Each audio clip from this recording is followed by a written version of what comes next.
गगन G S study point पर आप सभी का स्वागत है। आज की क्लास में दोस्तों हम लोग जीके के टॉप 50 क्वेश्चंस को पढ़ेंगे जो कि एसएससी जीडी 2026, यूपी होमगार्ड और यूपी पुलिस के साथ साथ अन्य सभी वनडे एग्जाम्स के लिए इंपॉर्टेंट है। तो आप सभी लोग इस क्लास को ध्यान से और पूरा देखिएगा और पसंद आए तो Gagan G S study point channel को लाइक शेयर सब्सक्राइब जरूर करिएगा दोस्तों।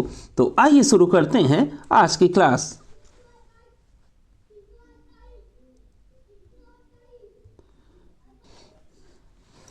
आज की क्लास का पहला क्वेश्चन आप लोग ध्यान में रखिएगा। भारतीय संविधान की प्रारूप समिति के अध्यक्ष कौन थे? तो इस क्वेश्चन के लिए राइट आंसर हो जाएगा दोस्तों ऑप्शन नंबर सी, जो कि है डॉक्टर भीमराव अंबेडकर। तो यहां से आप लोग ध्यान में रखिएगा कि भारतीय संविधान की प्रारूप समिति या ड्राफ्टिंग कमेटी के अध्यक्ष थे डॉक्टर भीमराव अंबेडकर जी। इसके बाद आप लोग प्रारूप समिति से कुछ और पॉइंट ध्यान में रखिएगा जहां से एग्जाम में क्वेश्चन पूछ लिया जाता है। तो इसमें सबसे पहला पॉइंट आप लोग यह ध्यान में रखिएगा कि प्रारूप समिति या ड्राफ्टिंग कमेटी का गठन हुआ दोस्तों 29 अगस्त 1947 को और इसमें कुल थे 7 सदस्य और इन 7 सदस्यों में दोस्तों एक थे अध्यक्ष या चेयरमैन महोदय और 6 अन्य सदस्य इसमें थे। तो अध्यक्ष तो प्रारूप समिति के हो गए दोस्तों डॉक्टर भीमराव अंबेडकर जी। इसके बाद इसके जो अन्य 6 सदस्य थे उनका नाम भी आप लोग ध्यान में रखिएगा।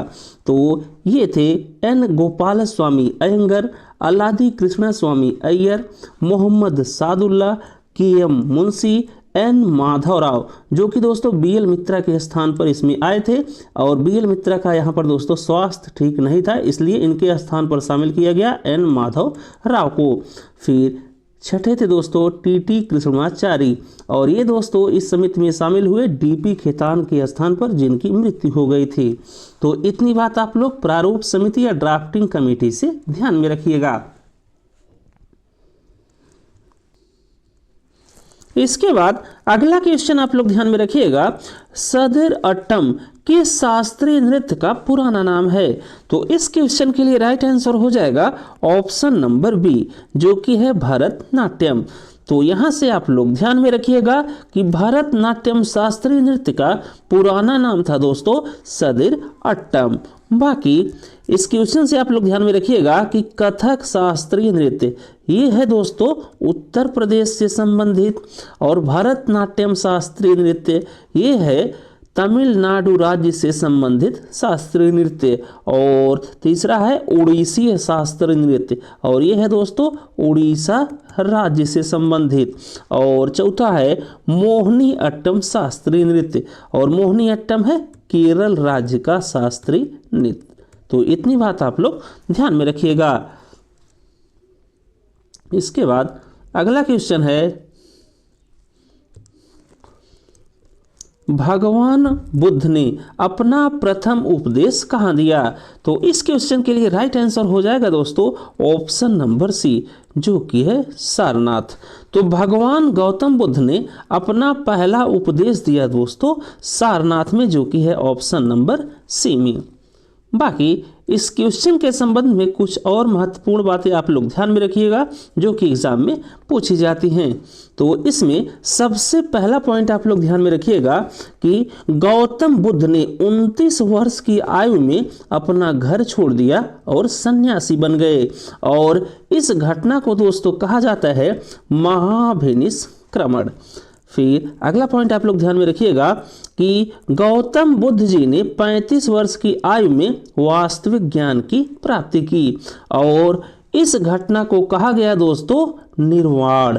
तो यहां से आप लोग ध्यान में रखिएगा कि गौतम बुद्ध जी ने 35 वर्ष की आयु में वास्तविक ज्ञान की प्राप्ति की बोध गया में निरंजना नदी के तट पर और पीपल के वृक्ष के नीचे और इस घटना को कहा जाता है निर्वाण। फिर इसके बाद आप लोग ध्यान में रखिएगा कि गौतम बुद्ध जी ने अपना पहला उपदेश दिया सारनाथ में 5 सन्यासियों को और इस घटना को कहा जाता है धर्म चक्र प्रवर्तन और ये दोस्तों दिखाया गया है एक पहिए के रूप में। फिर अगला पॉइंट आप लोग यहाँ से ध्यान में रखिएगा कि 80 वर्ष की आयु में गौतम बुद्ध जी की कुशीनगर उत्तर प्रदेश में मृत्यु हो गई, जिसे कहा जाता है दोस्तों महापरिनिर्वाण। फिर इसके बाद लास्ट पॉइंट दोस्तों यहाँ से आप लोग ध्यान में रखिएगा कि बुद्ध जी ने अपना सर्वाधिक उपदेश दिया श्रावस्ती में। तो इस क्वेश्चन से आप लोग इतने पॉइंट ध्यान में रखिएगा, ये सभी के सभी एग्जाम में आए हुए हैं दोस्तों।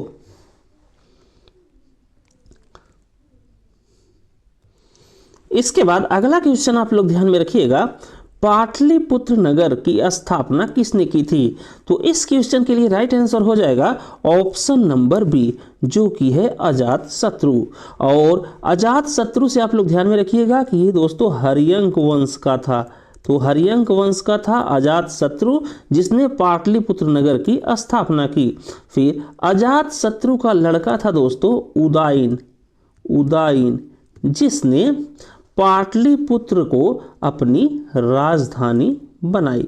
ये भी बात आप लोग ध्यान में रखिएगा। और पाटलिपुत्र को दोस्तों पटना किसने किया? तो ये भी आप लोग ध्यान में रखिएगा। तो पाटलिपुत्र को पटना कर दिया गया शेर शाह सूरी के द्वारा। तो इतनी बात आप लोग यहाँ से ध्यान में रखिएगा कि पाटलिपुत्र नगर की स्थापना की गई हर्यंक वंश के शासक अजात शत्रु के द्वारा। फिर अजात शत्रु का लड़का हुआ दोस्तों उदयन, जिसने पाटलिपुत्र को अपनी राजधानी बनाई। फिर पाटलिपुत्र का नाम पटना कर दिया शेर शाह सूरी ने। फिर इसके बाद यही सब दोस्तों इसमें लिखा गया है कि पाटलिपुत्र शहर की स्थापना अजात शत्रु के द्वारा, जो कि था हर्यंक वंश का, और इसको अपनी राजधानी बनाई अजात शत्रु के लड़के उदयन ने, और पाटलिपुत्र का नाम पटना कर दिया शेर शाह सूरी ने।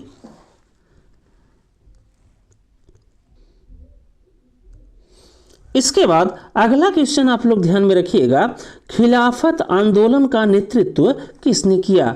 तो इस क्वेश्चन के लिए राइट आंसर हो जाएगा ऑप्शन नंबर सी, जो कि है अली बंधु या अली ब्रदर्स। तो यहाँ से आप लोग ध्यान में रखिएगा कि खिलाफत आंदोलन का नेतृत्व किया गया अली बंधुओं के द्वारा। बाकी दोस्तों खिलाफत आंदोलन से कुछ और पॉइंट आप लोग ध्यान में रखिएगा कि खिलाफत आंदोलन इसकी शुरुआत की गई दोस्तों अली ब्रदर्स के द्वारा, जो कि थे शौकत अली और मोहम्मद अली। फिर खिलाफत आंदोलन का पहला सेशन आयोजित किया गया दिल्ली में, जिसके अध्यक्ष हुए महात्मा गांधी जी। फिर इसके बाद 31 अगस्त 1922 को दोस्तों खिलाफत आंदोलन और एनसीएम या नॉन कोऑपरेशन मूवमेंट या असहयोग आंदोलन, ये दोनों एक साथ आ गए। तो ये चीज़ आप लोग ध्यान में रखिएगा कि 31 अगस्त 1922 को असहयोग आंदोलन और खिलाफत आंदोलन, ये दोनों दोस्तों एक साथ हो गए। फिर एनसीएम के बारे में थोड़ा सा आप लोग ध्यान में रखिएगा कि नॉन कोऑपरेशन मूवमेंट या असहयोग आंदोलन, ये दोस्तों शुरू किया गया 1 अगस्त 1920 को महात्मा गांधी जी के द्वारा। और इस असहयोग आंदोलन को 1922 में दोस्तों जो चौरी चौरा की घटना हुई थी, उसके बाद इसे वापस ले लिया गया। तो इतनी बात आप लोग यहाँ से ध्यान में रखिएगा कि खिलाफत आंदोलन की शुरुआत की गई अली ब्रदर्स के द्वारा, जो कि थे शौकत अली और मोहम्मद अली, और इसका पहला सेशन आयोजित किया गया दिल्ली में, जिसके अध्यक्ष हुए महात्मा गांधी जी। फिर इसके बाद असहयोग आंदोलन या एनसीएम या नॉन कोऑपरेशन मूवमेंट, ये और खिलाफत आंदोलन, ये दोनों दोस्तों एक साथ आ गए 31 अगस्त 1922 को। फिर एनसीएम के बारे में दोस्तों आप लोग एक पॉइंट ध्यान में रखिएगा कि एनसीएम या असहयोग आंदोलन ये महात्मा गांधी जी के द्वारा शुरू किया गया था 1 अगस्त 1920 को, और असहयोग आंदोलन को दोस्तों महात्मा गांधी जी के द्वारा वापस ले लिया गया 1922 में हुई चौरी चौरा की जो घटना थी, उसके बाद इसे वापस ले लिया गया था।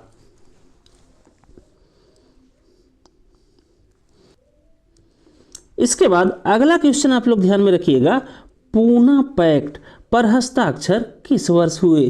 तो इस क्वेश्चन के लिए राइट आंसर हो जाएगा दोस्तों ऑप्शन नंबर सी, जो कि है 1932। तो यहाँ से आप लोग ध्यान में रखिएगा कि पूना पैक्ट ये हुआ था दोस्तों महात्मा गांधी और भीमराव अंबेडकर जी के बीच में, और पूना पैक्ट पर हस्ताक्षर किए गए दोस्तों इन दोनों नेताओं के द्वारा 1932 में। इसके बाद दोस्तों आप लोग पूना पैक्ट के बारे में कुछ और जानकारी ध्यान में रखिएगा। तो इसमें आप लोग सबसे पहले ध्यान में रखिएगा कि जो दूसरा गोल मेज सम्मेलन हुआ या जो सेकंड राउंड टेबल कॉन्फ्रेंस हुई दोस्तों, वो हुई 1931 में, और इसमें भारतीय राष्ट्रीय कांग्रेस की तरफ से शामिल हुए महात्मा गांधी जी, फिर इसमें मुस्लिम लीग का भी दोस्तों प्रतिनिधित्व शामिल हुआ और अंबेडकर जी भी शामिल हुए। और इस राउंड टेबल कॉन्फ्रेंस में दोस्तों अंबेडकर जी ने मांग की दलितों के लिए अलग निर्वाचन क्षेत्र की, जिसके बाद ब्रिटेन का जो प्रधानमंत्री था उस समय, जिसका नाम था रैमसे मैकडोनाल्ड, उसने 16 अगस्त 1932 को सांप्रदायिक पंचायत या कम्युनल अवार्ड की घोषणा की भीमराव अंबेडकर जी के लिए, जिसके द्वारा दोस्तों अंबेडकर जी ने जो मांग की थी दलितों के लिए अलग निर्वाचन क्षेत्र की, वो मांग स्वीकार कर ली गई ब्रिटिश प्राइम मिनिस्टर या प्रधानमंत्री के द्वारा। फिर उसके बाद जब ब्रिटेन का जो प्रधानमंत्री था दोस्तों, उसने अंबेडकर जी की मांग को, जो की थी दलितों के लिए अलग निर्वाचन क्षेत्र की मांग, उसको स्वीकार कर लिया गया। तब 18 सितंबर 1932 को महात्मा गांधी जी ने भूख हड़ताल शुरू कर दी। फिर इसके बाद दोस्तों 24 सितंबर 1932 को यरवदा जेल में भीमराव अंबेडकर और महात्मा गांधी जी के बीच में पूरा समझौता हुआ, जिसमें दोस्तों यह बताया गया कि दलितों के लिए अलग निर्वाचन क्षेत्र नहीं होगा, लेकिन दलितों के लिए विधानमंडलों में सीटों का आरक्षण दिया जाएगा। तो ये था दोस्तों पूना पैक्ट, जिसे आप लोग ध्यान में रखिएगा।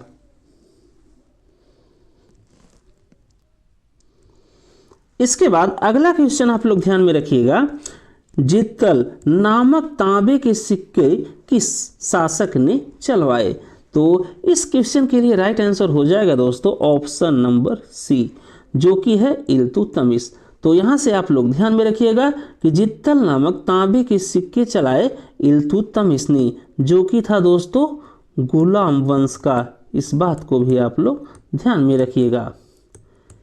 इसके बाद इल्तुतमिश के बारे में कुछ और जानकारी आप लोग ध्यान में रखिएगा कि इल्तुतमिश ने दोस्तों एकता प्रणाली या एकता सिस्टम की शुरुआत की, और इल्तुतमिश ने 2 सिक्के चलवाए, जिसमें जो चांदी का सिक्का था दोस्तों उसे कहा गया टंका, और तांबे के सिक्के को कहा गया जित्तल।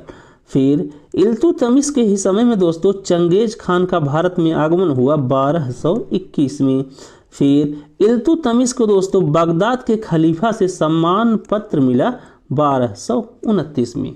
तो ये कुछ इंपॉर्टेंट फैक्ट थे दोस्तों इल्तुतमिश के बारे में, जिसे आप लोग ध्यान रखिएगा एग्जाम के दृष्टिकोण से।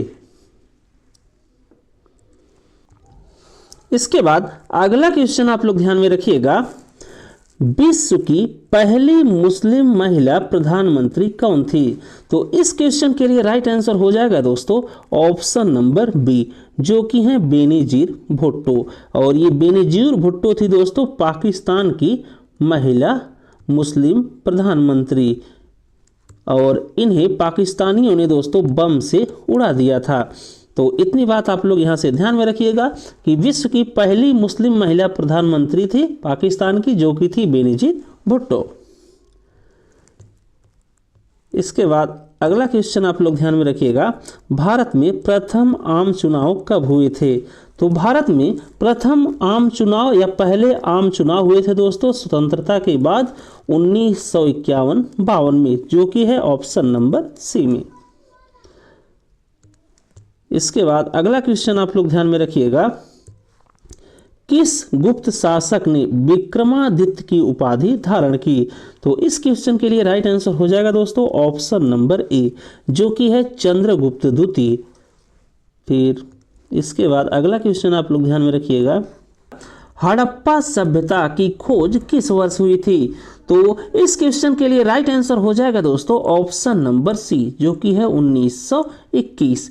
तो यहाँ से आप लोग ध्यान में रखिएगा कि हड़प्पा सभ्यता या हड़प्पा स्थल की खोज हुई 1921 में दयाराम साहनी जी के द्वारा। बाकी इस क्वेश्चन से दोस्तों आप लोग ध्यान में रखिएगा कि हड़प्पा सभ्यता या हड़प्पा स्थल की खोज की गई दयाराम साहनी जी के द्वारा 1921 में रावी नदी के तट पर साहिवाल पाकिस्तान से। और यहाँ पर मिला था दोस्तों स्वास्तिक का चिन्ह और कांस्य का दर्पण। फिर इसके बाद अगला क्वेश्चन आप लोग ध्यान में रखिएगा, व्यापकता का सिद्धांत या डॉक्ट्रिन ऑफ लैप्से किसने लागू किया? तो इस क्वेश्चन के लिए राइट आंसर हो जाएगा दोस्तों ऑप्शन नंबर सी, जो कि है लॉर्ड डलहौजी। तो यहाँ से आप लोग ध्यान में रखिएगा कि व्यापकता का सिद्धांत या डॉक्ट्रिन ऑफ लैप्से या हड़प नीति ये शुरू की गई दोस्तों लॉर्ड डलहौजी के द्वारा। इसके बाद लॉर्ड डलहौजी से कुछ और पॉइंट दोस्तों आप लोग ध्यान में रखिएगा, जहां से एग्जाम में क्वेश्चन पूछ लिए जाते हैं।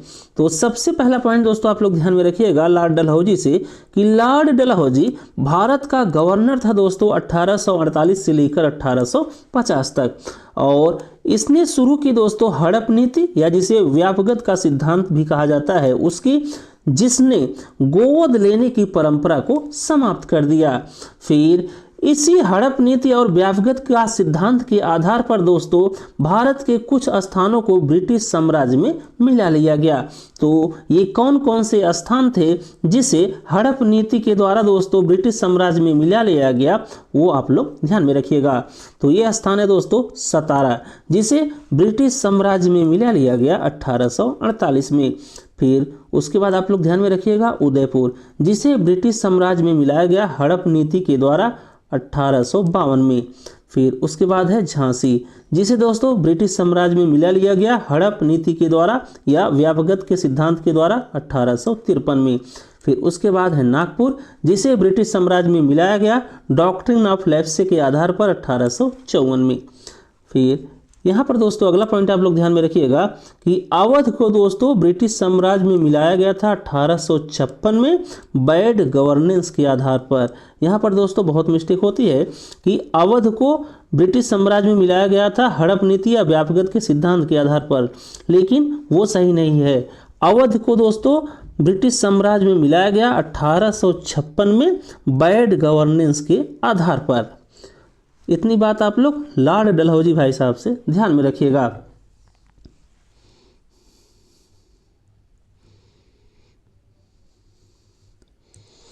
इसके बाद अगला क्वेश्चन आप लोग ध्यान में रखिएगा, सत्य शोधक समाज की स्थापना किसने की थी? तो इस क्वेश्चन के लिए राइट आंसर हो जाएगा दोस्तों ऑप्शन नंबर बी, जो कि है ज्योतिबा फुले।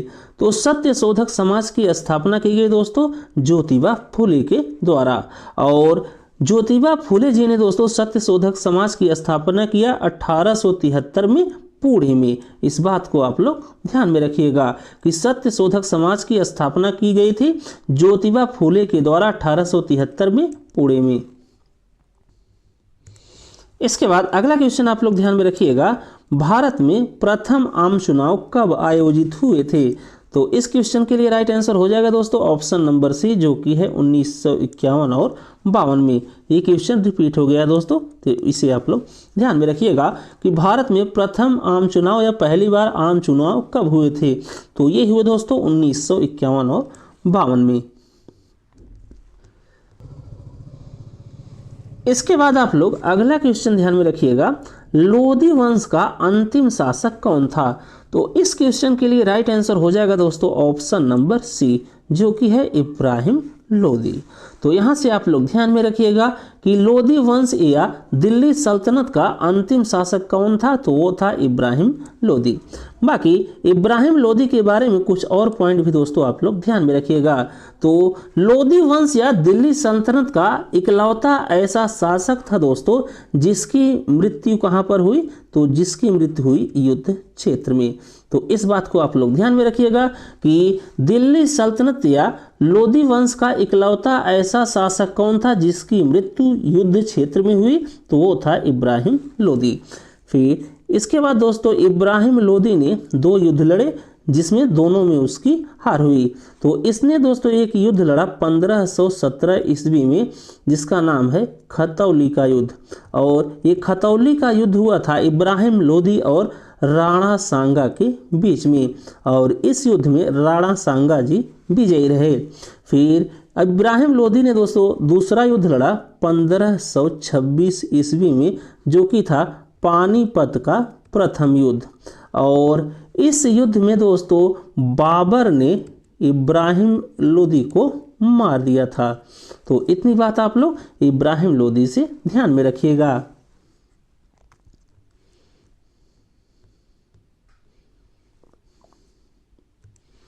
इसके बाद अगला क्वेश्चन आप लोग ध्यान में रखिएगा, विश्व का एकमात्र तैरता हुआ राष्ट्रीय उद्यान केवुल लामजाओ कहाँ है?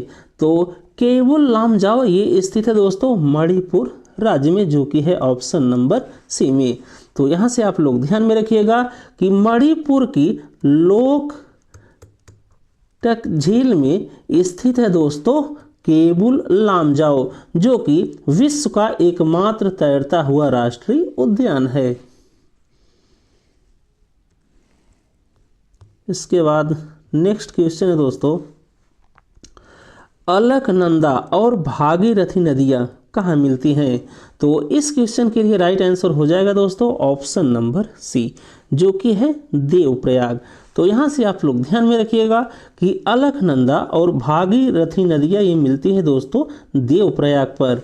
फिर जब दोस्तों अलकनंदा और भागीरथी नदियाँ इस देवप्रयाग पर मिल जाती हैं, तो इसके बाद जो संयुक्त धारा निकलती है उसे हम लोग कहते हैं गंगा।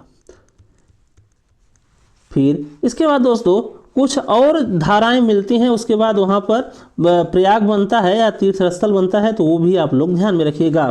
तो ये है दोस्तों, जैसे देखिए आप, बाद मार पाक, पाक को मारना है दोस्तों पाकिस्तान को, बाद मार पाक या पाक मार बाद। तो इसमें आप लोग ट्रिक से ध्यान में रखिएगा कि जहाँ पर दोस्तों भागीरथी और अलकनंदा मिलती हैं वहाँ पर होता है देवप्रयाग, जहाँ पर मंदाकिनी और अलकनंदा मिलती हैं दोस्तों वहाँ पर होता है रुद्रप्रयाग, और जहाँ पर पिंडर और अलकनंदा मिलती हैं वहाँ पर होता है कर्णप्रयाग। तो इतनी बात दोस्तों आप लोग ध्यान में रखेंगे अगर, तो आपसे ये क्वेश्चन गलत नहीं होगा, ये बहुत आता है।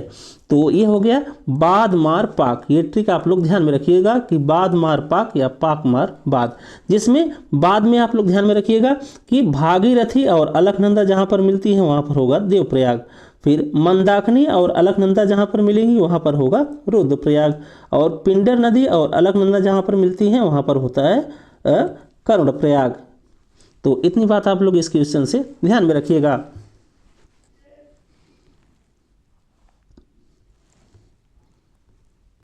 इसके बाद अगला क्वेश्चन आप लोग ध्यान में रखिएगा, पीर पंजाल पर्वत श्रेणी कहाँ स्थित है? तो इस क्वेश्चन के लिए राइट आंसर हो जाएगा दोस्तों ऑप्शन नंबर सी, जो कि है जम्मू और कश्मीर। तो यहाँ से आप लोग ध्यान में रखिएगा कि पीर पंजाल पर्वत श्रेणी ये स्थित है दोस्तों जम्मू और कश्मीर राज्य में। बाकी दोस्तों आप लोग ध्यान में रखिएगा कि इसी पीर पंजाल पर्वत श्रेणी में, जो कि दोस्तों भाग है लघु हिमालय का, और इस पीर पंजाल पर्वत श्रेणी में दोस्तों दो दर्रे आप लोग ध्यान में रखिएगा कि ये दोनों दर्रे स्थित हैं पीर पंजाल पर्वत श्रेणी में। एक हो गया दोस्तों बनिहाल दर्रा, जिसे दोस्तों जवाहर सुरंग के नाम से भी जानते हैं, और दूसरा हो गया पीर पंजाल दर्रा। तो इतनी बात आप लोग इस क्वेश्चन से ध्यान में रखिएगा कि पीर पंजाल पर्वत श्रेणी ये कहाँ पर स्थित है? तो पीर पंजाल पर्वत श्रेणी ये जम्मू और कश्मीर राज्य में स्थित है, और ये लघु हिमालय का पार्ट है, और इसमें दो दर्रे भी स्थित हैं, जो कि है दोस्तों बनिहाल दर्रा जिसे जवाहर सुरंग के नाम से जाना जाता है, और एक हो गया पीर पंजाल दर्रा।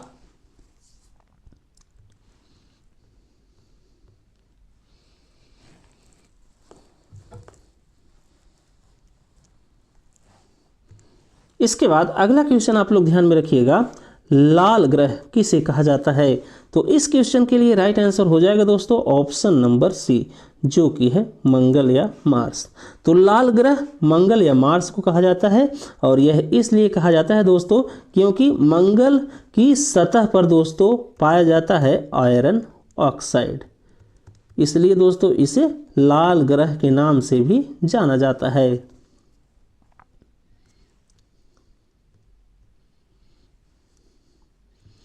इसके बाद अगला क्वेश्चन आप लोग ध्यान में रखिएगा, कर्क रेखा भारत के कितने राज्यों से होकर गुजरती है? तो कर्क रेखा दोस्तों भारत के कुल 8 राज्यों से होकर गुजरती है, जो कि है ऑप्शन नंबर सी में। बाकी इसके बाद आप लोग इन 8 राज्यों के नाम ध्यान में रखिएगा। तो ये 8 राज्य हैं दोस्तों जिनसे होकर कर्क रेखा गुजरती है भारत में। तो ये है गुजरात, राजस्थान, मध्य प्रदेश, छत्तीसगढ़, झारखंड, पश्चिम बंगाल, त्रिपुरा और मिजोरम।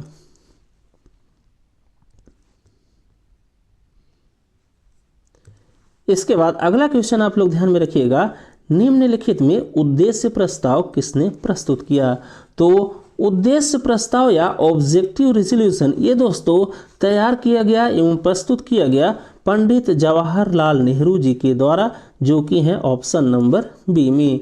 बाकी उद्देश्य प्रस्ताव या ऑब्जेक्टिव रेजोल्यूशन को प्रस्तुत किया गया जवाहरलाल नेहरू जी के द्वारा दोस्तों 13 दिसंबर 1946 को। इस बात को आप लोग ध्यान में रखिएगा।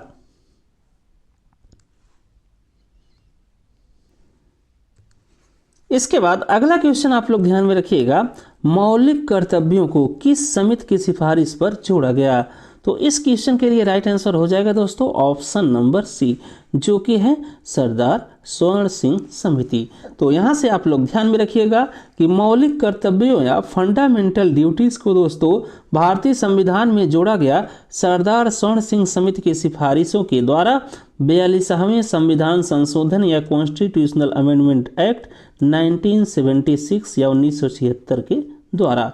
और वर्तमान में कुल फंडामेंटल ड्यूटी या मौलिक कर्तव्य हैं दोस्तों 11, और इसे दिया गया है भारतीय संविधान के भाग या पार्ट 4A में और अनुच्छेद या आर्टिकल 51A में। इतनी बात आप लोग फंडामेंटल ड्यूटी से ध्यान में रखिएगा।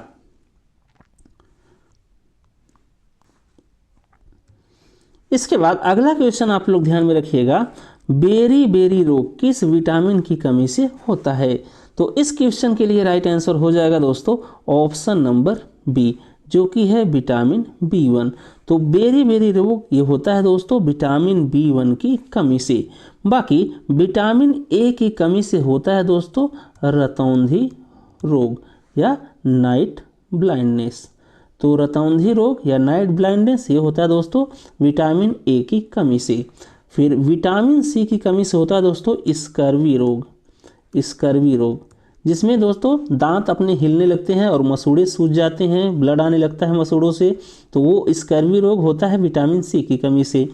फिर उसके बाद हो गया विटामिन D, इसकी कमी से दोस्तों बच्चों में होता है रिकेट्स बीमारी, जो कि संबंधित है हड्डियों से। और वयस्कों में दोस्तों विटामिन D की कमी से होता है ऑस्टियोमाइलिसिस और ऑस्टियोपोरोसिस, जिसमें ऑस्टियोमाइलिसिस में दोस्तों हड्डियां एकदम कमज़ोर हो जाती हैं और ऑस्टियोपोरोसिस में हड्डियों में दोस्तों मतलब छिद्र होने लगता है और हड्डियां पतली होने लगती हैं। तो ये कुछ विटामिन थे दोस्तों जिनकी कमी से जो विभिन्न रोग होते हैं मानव शरीर में, उसे आप लोग ध्यान में रखिएगा। फिर इसके बाद अगला क्वेश्चन आप लोग ध्यान में रखिएगा, इंसुलिन का स्राव किस ग्रंथि से होता है या विच ग्लैंड सेक्रेट्स इंसुलिन? तो इस क्वेश्चन के लिए राइट आंसर हो जाएगा दोस्तों ऑप्शन नंबर सी, जो कि है पैंक्रियाज या अग्नाशय। इसके बाद अगला क्वेश्चन है, भारत में पहली रेल कब चली थी? तो इस क्वेश्चन के लिए राइट आंसर हो जाएगा दोस्तों ऑप्शन नंबर सी, जो कि है 16 अप्रैल 1853। तो भारत में पहली रेल चली दोस्तों 16 अप्रैल 1853 को महाराष्ट्र में। इस बात को आप लोग ध्यान में रखिएगा। फिर इसके बाद अगला क्वेश्चन आप लोग ध्यान में रखिएगा, स्वतंत्र भारत के पहले रेल मंत्री कौन थे? तो इस क्वेश्चन के लिए राइट आंसर हो जाएगा ऑप्शन नंबर बी, जो कि हैं जॉन मथाई। तो यहाँ से आप लोग ध्यान में रखिएगा कि स्वतंत्र भारत के पहले रेल मंत्री थे जॉन मथाई। फिर इसके बाद अगला क्वेश्चन आप लोग ध्यान में रखिएगा, गोबर गैस का मुख्य घटक क्या है? तो गोबर गैस का मुख्य घटक होता है दोस्तों मीथेन, जो कि है ऑप्शन नंबर सी में। इसके बाद अगला क्वेश्चन आप लोग ध्यान में रखिएगा, the God of small things की लेखिका कौन है? तो इस क्वेश्चन के लिए राइट आंसर हो जाएगा दोस्तों ऑप्शन नंबर सी, जो कि है अरुंधति राय। तो यहाँ से आप लोग ध्यान में रखिएगा कि the God of small things, जो कि दोस्तों एक नॉवेल है और इसकी रचना की गई अरुंधति राय जी के द्वारा 1997 में। फिर इसके बाद इनके द्वारा दोस्तों कुछ और महत्वपूर्ण किताबें लिखी गई, जिसे आप लोग ध्यान में रखिएगा, जो कि एग्जाम में आते हैं। तो सबसे पहले आप लोग ध्यान में रखिएगा the God of small things, जो कि एक नॉवेल है और ये लिखा गया दोस्तों इनके द्वारा 1997 में, और इसके लिए इन्हें मिला था बुकर पुरस्कार। फिर एक दूसरा नॉवेल इन्होंने लिखा दोस्तों the ministry of utmost happiness, और ये लिखा इन्होंने 2017 में। फिर इसके बाद कुछ अन्य किताबों दोस्तों इनके द्वारा जो लिखी गई हैं उन्हें आप लोग ध्यान में रखिएगा। तो ये है the end of imagination, walking with comrades, the algebra of infinity justice. तो ये कुछ महत्वपूर्ण किताबें हैं दोस्तों, जो कि लिखी गई हैं अरुंधति राय जी के द्वारा, जिनका नाम आप लोग ध्यान में रखिएगा एग्जाम की दृष्टिकोण से। तो ये हो गया the God of small things, the ministry of utmost happiness, the end of imagination, walking with the comrades, the algebra of infinite justice. इसके बाद अगला क्वेश्चन है, प्रोजेक्ट टाइगर की शुरुआत कब हुई? तो इस क्वेश्चन के लिए राइट आंसर हो जाएगा दोस्तों ऑप्शन नंबर सी, जो कि है 1993। इसके बाद अगला क्वेश्चन आप लोग ध्यान में रखिएगा, विश्व वन्य जीव दिवस कब मनाया जाता है? तो इस क्वेश्चन के लिए राइट आंसर हो जाएगा दोस्तों ऑप्शन नंबर सी, जो कि है 3 मार्च। तो यहाँ से आप लोग ध्यान में रखिएगा कि विश्व वन्य जीव दिवस ये मनाया जाता है दोस्तों 3 मार्च को। बाकी 5 जून को दोस्तों मनाया जाता है विश्व पर्यावरण दिवस। तो विश्व पर्यावरण दिवस ये मनाया जाता है दोस्तों 5 जून को। और 21 मार्च को आप लोग ध्यान में रखिएगा कि 21 मार्च को मनाया जाता है अंतर्राष्ट्रीय वन दिवस। तो अंतर्राष्ट्रीय वन दिवस कब मनाया जाता है? तो ये मनाया जाता है 21 मार्च को। फिर इसके बाद आप लोग ध्यान में रखिएगा 22 अप्रैल, और 22 अप्रैल को दोस्तों मनाया जाता है राष्ट्रीय पृथ्वी दिवस। तो इतनी बात दोस्तों आप लोग इस क्वेश्चन से ध्यान में रखिएगा कि 5 जून को मनाया जाता है विश्व पर्यावरण दिवस, 21 मार्च को मनाया जाता है अंतर्राष्ट्रीय वन दिवस, 3 मार्च को मनाया जाता है विश्व वन्य जीव दिवस, और 22 अप्रैल को मनाया जाता है राष्ट्रीय पृथ्वी दिवस।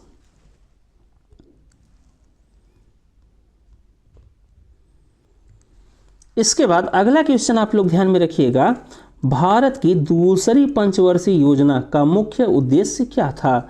तो इस क्वेश्चन के लिए राइट आंसर हो जाएगा दोस्तों ऑप्शन नंबर सी, जो कि है तेज औद्योगिकरण या रैपिड इंडस्ट्रियलाइजेशन। तो यहाँ से आप लोग ध्यान में रखिएगा कि भारत की दूसरी पंचवर्षीय योजना ये चली थी दोस्तों 1956 से लेकर 1961 तक, और ये जो दूसरी पंचवर्षीय योजना थी ये आधारित थी दोस्तों पीसी महालनोबिस मॉडल पर, और इसका लक्ष्य था तेज औद्योगिकरण या रैपिड इंडस्ट्रियलाइजेशन। तो यहाँ से इतनी बात आप लोग ध्यान में रखिएगा।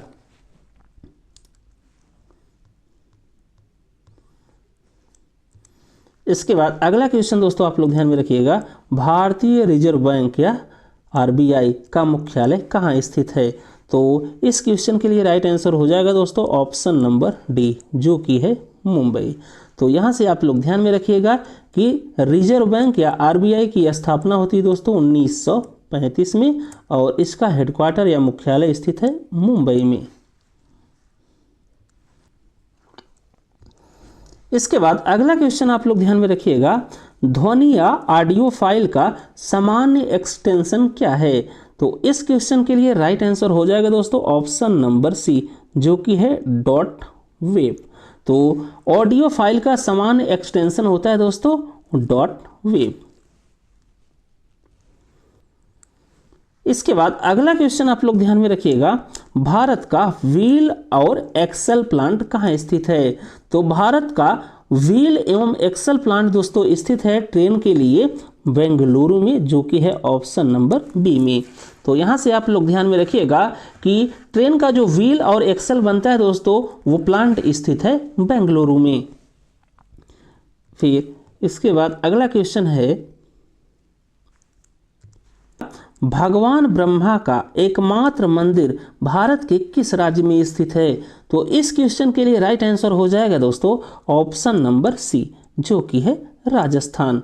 तो यहाँ से आप लोग ध्यान में रखिएगा कि पूरे भारत में दोस्तों भगवान ब्रह्मा का एक मंदिर स्थित है, जो कि स्थित है राजस्थान के पुष्कर में। इतनी बात दोस्तों आप लोग ध्यान में रखिएगा। और ये क्वेश्चन आया था यूपीपीसीएस के आरओ के एग्ज़ाम में, तो ये बात भी दोस्तों आपको ध्यान में रखनी है। फिर इसके बाद अगला क्वेश्चन आप लोग ध्यान में रखिएगा, भारत का सबसे लंबा रेलवे पुल किस पर स्थित है? तो इस क्वेश्चन के लिए राइट आंसर हो जाएगा दोस्तों ऑप्शन नंबर सी, जो कि है वेम्बनाड झील। तो यहाँ से आप लोग ध्यान में रखिएगा कि वेम्बनाड झील जो कि स्थित है दोस्तों कोच्चि में, और इस पर स्थित है भारत का सबसे लंबा रेलवे पुल। इसके बाद अगला क्वेश्चन है, मैत्री एक्सप्रेस भारत को किस देश से जोड़ती है? तो मैत्री एक्सप्रेस ये दोस्तों चलती है भारत और बांग्लादेश के बीच में, जो कि है ऑप्शन नंबर सी में। इसके बाद अगला क्वेश्चन है, life line of the nation किस संगठन का नारा है? तो life line of the nation ये दोस्तों नारा है इंडियन रेलवेज का, जो कि है ऑप्शन नंबर सी में। इसके बाद अगला क्वेश्चन आप लोग ध्यान में रखिएगा, पंडित जसराज किस क्षेत्र से संबंधित थे? तो इस क्वेश्चन के लिए राइट आंसर हो जाएगा दोस्तों ऑप्शन नंबर सी, जो कि है शास्त्रीय गायन। तो यहाँ से आप लोग ध्यान में रखिएगा कि पंडित जसराज ये दोस्तों शास्त्रीय गायन या क्लासिकल वोकल म्यूजिक के लिए दोस्तों फेमस थे या प्रसिद्ध थे या संबंधित थे, और इनका संबंध दोस्तों था मेवाती घराने से, मेवाती घराना। तो इतनी बात आप लोग ध्यान में रखिएगा कि पंडित जसराज जी का संबंध दोस्तों शास्त्रीय गायन से था और ये थे मेवाती घराने से संबंधित। इसके बाद अगला क्वेश्चन आप लोग ध्यान में रखिएगा, सत्रिया नृत्य किस राज्य का शास्त्रीय नृत्य है? तो इस क्वेश्चन के लिए राइट आंसर हो जाएगा दोस्तों ऑप्शन नंबर सी, जो कि है असम। तो सत्रिया शास्त्रीय नृत्य ये दोस्तों है असम राज्य का। बाकी इसके बाद आप लोग असम राज्य के कुछ प्रमुख लोक नृत्य भी ध्यान में रखिएगा। तो इसमें है बिहू लोक नृत्य, ये दोस्तों है असम का। फिर बागू रंबा लोक नृत्य, भोर ताल लोक नृत्य, ओजापाली, नट पूजा, झूमर और देवधनी, ये कुछ महत्वपूर्ण लोक नृत्य हैं दोस्तों जो कि हैं असम राज्य से संबंधित। इस बात को आप लोग ध्यान में रखिएगा। फिर इसके बाद अगला क्वेश्चन है, कुचिपुड़ी नृत्य की उत्पत्ति किस राज्य में हुई? तो कुचिपुड़ी शास्त्रीय नृत्य की उत्पत्ति दोस्तों हुई थी आंध्र प्रदेश राज्य में, जो कि है ऑप्शन नंबर सी में। इसके बाद अगला क्वेश्चन आप लोग ध्यान में रखिएगा, राष्ट्रीय प्रौद्योगिकी दिवस कब मनाया जाता है? तो नेशनल टेक्नोलॉजी डे ये सेलिब्रेट किया जाता है दोस्तों हर वर्ष 11 मई को, जो कि है ऑप्शन नंबर बी में। तो यहाँ से आप लोग ध्यान में रखिएगा कि नेशनल टेक्नोलॉजी डे या राष्ट्रीय प्रौद्योगिकी दिवस ये मनाया जाता है 11 मई में, और ये मनाया जाता है दोस्तों 1998 में हुए पोखरण परमाणु परीक्षण की स्मृति में। तो इतनी बात आपको ध्यान में रखनी है।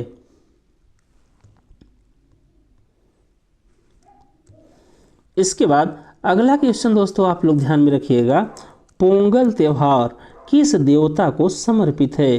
तो पोंगल त्यौहार दोस्तों सूर्य देव को समर्पित है, जो कि है ऑप्शन नंबर सी में। और ये पोंगल मनाया जाता है दोस्तों तमिलनाडु में, और ये पोंगल त्यौहार दोस्तों तमिलनाडु में मनाया जाता है फसल की कटाई के बाद, और ये समर्पित होता है सूर्य भगवान को।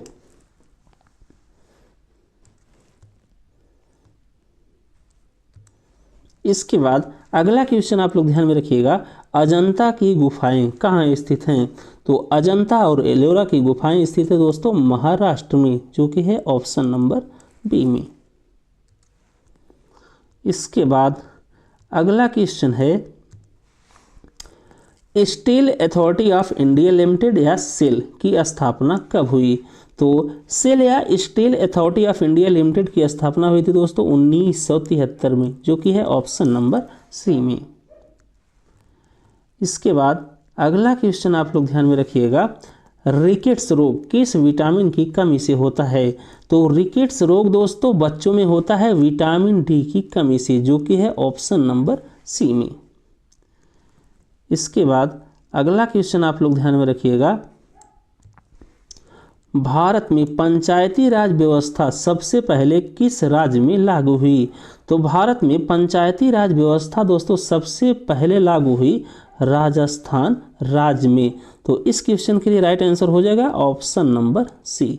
तो यहाँ से आप लोग ध्यान में रखिएगा कि भारत में सबसे पहले पंचायती राज व्यवस्था को लागू किया गया राजस्थान के नागौर डिस्ट्रिक्ट में।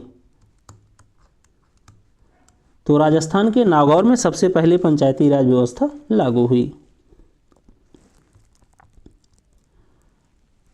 इसके बाद अगला क्वेश्चन दोस्तों आप लोग ध्यान में रखिएगा, भारतीय संविधान में मौलिक अधिकार किस देश से प्रेरित हैं? तो भारतीय संविधान में जो मौलिक अधिकार हैं वो प्रेरित हैं दोस्तों संयुक्त राज्य अमेरिका या यूएसए के संविधान से, जो कि है ऑप्शन नंबर बी में।